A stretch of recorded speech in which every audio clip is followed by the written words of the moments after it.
반갑습니다. 나를 지키는 관계가 먼저입니다. 라는 또 책을 출간하시고 영국에서 공인 심리치료를 하고 계신 우리 안젤라 쌤님을 오늘 모시게 돼서 굉장히 영광으로 생각합니다. 저희 구독자분들을 위해서 뭐 간단한 자기소개를 좀 해주시겠어요? 제 이름은 안젤라 센이고요. 저는 영국 국립정신과에서 국민상담소라고 불릴 수 있는 IFT라는 곳에서 근무를 하고 있습니다.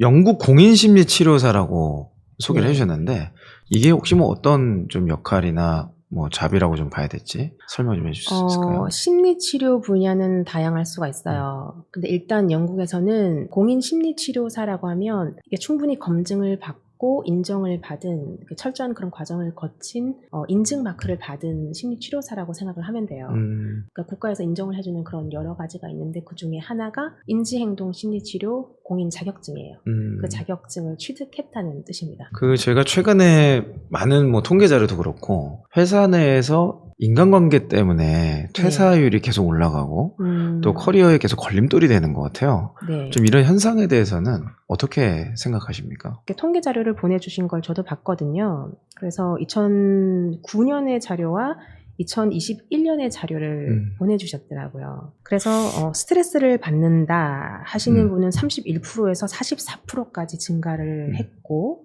뭐 걱정된다, 뭐 불안이죠. 그러니까 미래에 대해서 아직 일어나지 않은 일에 대해서 걱정이라는 생각을 한다. 그때 관련된 감정은 불안이에요. 불안하다 하시는 분들은 30%에서 40%, 화난다 19%에서 23%. 원인이 무엇일까요? 라고 질문을 하셨는데, 일단 문제를 우리가 바라볼 때 우리가 인과관계를 생각하잖아요. 원인이 이거고 따라서 원인을 제거하거나 해결하면 우리가 결과도 좋아질 것이다. 근데 조금 다르게 바라봐야 될 것 같아요. 그게 뭐냐면 일단 우리가 당면한 문제가 뭔가 정확하게 정의를 하는 게 먼저 필요하겠죠. 그러면 먼저 상황 그 자체를 한번 바라볼게요. 크게 우리가 어떤 배경이 되는 맥락, 그리고 그런 배경 속에서 내가 스트레스가 꽉 차오르는 그런 어떤 트리거라고 하죠. 위기 상황, 직접적인 그런 상황들, 그 두 가지로 나눠서 생각을 해볼 수가 있어요. 그럼 배경에는 어떤 것들이 있을까요? 예를 들면 그 회사에서 좀 지원이 부족한데 내가 통제할 수 없는 부분까지 막 일을 맡긴다든지 그 사내 문화가 나한테 정말 안 맞다든지 내가 이직을 했다 아니면 새로운 직장을 신입으로 시작하게 됐다 이런 경우에는 내가 그 집단 내에서 어떻게 행동하는 게 좋고 그 집단 내의 문화가 뭐고 규정이 뭐고 어느 정도가 좀 허용되는지 그 선을 아직 잘 파악을 못했어요. 데이터가 부족해요. 상황 자체가 좀 스트레스의 요인이라고 할 수 있어요.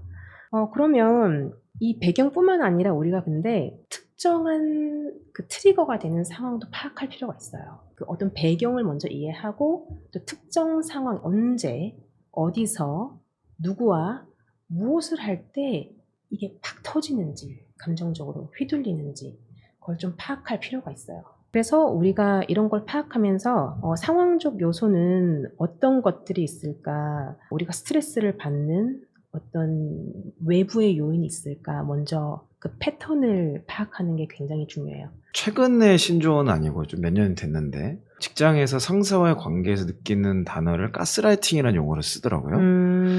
그 용어는 들어보셨나요? 네, 들어봤어요. 네, 가스라이팅을 직장 상사가 한다. 처음에는 뭐 연애에서 이렇게 시작됐던 단어가 직장 상사가 내가 하기 싫은 일을 뭐 강요한다거나 네. 방식이 잘못된 거를 뭐 해야 되는 것처럼 이렇게 막 계속 의사소통을 강요한다거나 이런 부분에서 어려움을 굉장히 많이 느끼시더라고요. 네. 감정적으로 또 의사소통에 휘둘리는 부분들, 이런 부분들에서 우리가 좀 중요하게 봐야 될 포인트가 있다면 어떤 게 있을까요? 상대방이 나의 권리를 침해한다고 생각하면 계속 침해하도록 놔두는 것이 아니라 자신의 할 말을 일단 정리해서 표현을 하는 게 좋습니다. 거절할 건 거절하고 선을 그어줘야 되죠. 그게 거절을 한다고 해서 무례하거나 차갑거나 그럴 필요가 없어요. 선을 어느 정도 그어줘야지 그 상대방도 내가 어느 정도 능력치고 어디까지 할 수 있고 내 선이 어딘지 알 수가 있거든요. 그래서 그걸 알려주는 게 중요합니다. 그러니까 선을 긋고 거절할 건 거절하고 이걸 책에서도 굉장히 중요한 또 컨셉으로 말씀하셨는데 네. 그 거절하는 게 사실 되게 쉬운 일은 아닌 것 같아요. 네. 특히 사회초년생 입장에서는 상사가 시키는 일이면 네. 당연히 그걸 해야 된다는 인식도 당연히 있고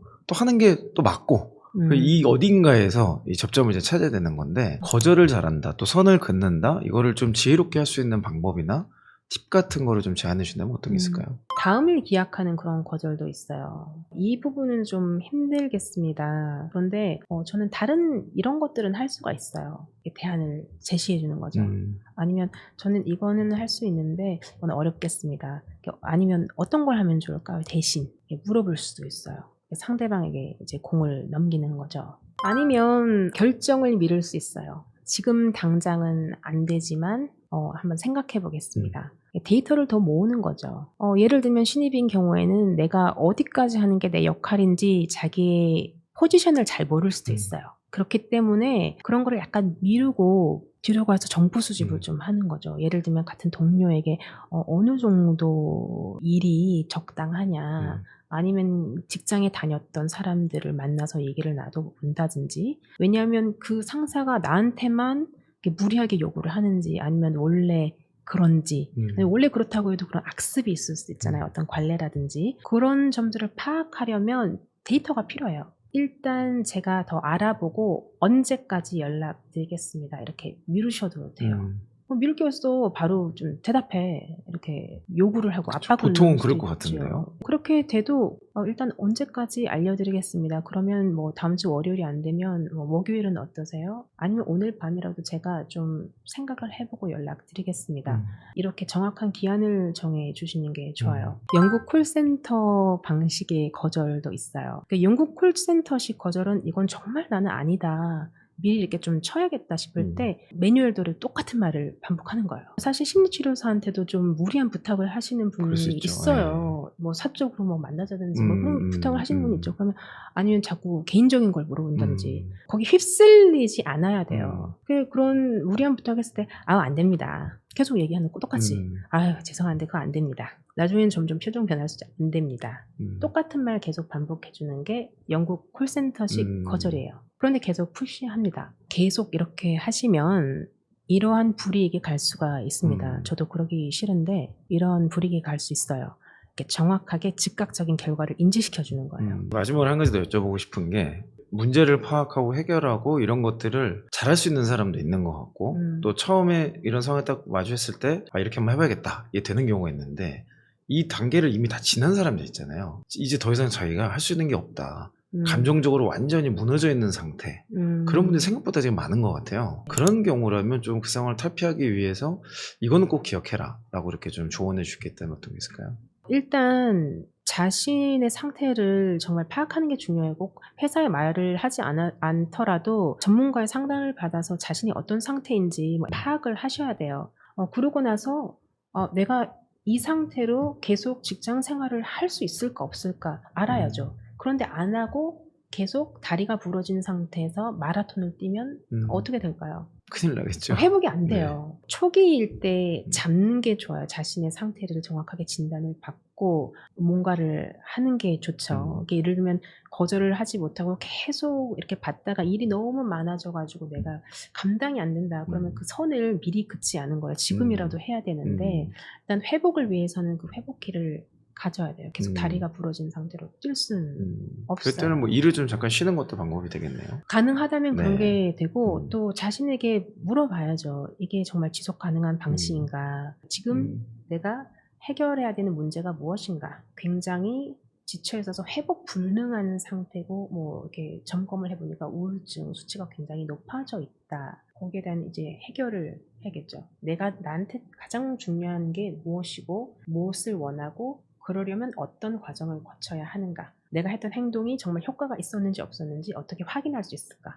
하고 리뷰하는 과정까지 쭉 가야 되죠. 혹시 이 책을 그런 의미에서 이렇게 사용하면 좋다라고 뭐 가이드를 잡아줄 수 있을까요? 이 책은 우리가 휘둘리면서 할 말을 하기 어려워하는 사람들을 위해서 썼어요. 그리고 또 중요한 것은 이런 테크닉을 배웠을 때 어떻게 실천할 것인가, 그리고 그 실천을 하기 위해서 계속 반복할 수 있는 어떤 다지기 연습법까지 쭉 망라했습니다. 그래서 이 책을 보고 기본기부터 한번 쭉 보고 넘기는 게 아니라 계속 연습해보고 교과서처럼 다시 보고 이런 방식으로 사용을 하시면 좋을 것 같습니다.